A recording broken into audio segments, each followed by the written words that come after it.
ఉచిత పథకాలతో చిల్లరే పంచాలి.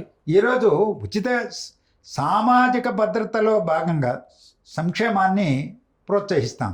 కానీ ఈరోజు విచ్చలవిడితనం, ఎంత మూల్యానికి ఓటు బ్యాంక్ రాజకీయాలతో వాటిని విచ్చలవిడిగా అమలు చేస్తున్నారు. విచక్షణతో ఆలోచించి పథకాలు రూపొందించడం లేదు, అమలు చేయడం లేదు. ఈరోజు వృద్ధాప్య రైతులు ఉన్నారు, 60 ఏళ్ళు 50 ఏళ్ళు కష్టపడి ఉంటారు, ఈరోజు వృద్ధాప్యంలో ఉన్నారు. వాళ్లకు మరి పెన్షన్ ఇవ్వడం లేదే, ఇవ్వచ్చు కదా. అంటే వృద్ధాప్య పెన్షన్ ఇస్తున్నాగా అంటారు, అది గౌరవ సూచకం కాదు. నేను ఎప్పటి నుంచో డిమాండ్ చేస్తా ఉన్నా, రైతులకి అందరికీ అన్నం పెడుతున్నటువంటి రైతుకు ప్రత్యేకంగా పెన్షన్ ఇవ్వండి. 5,000 ఇస్తారా?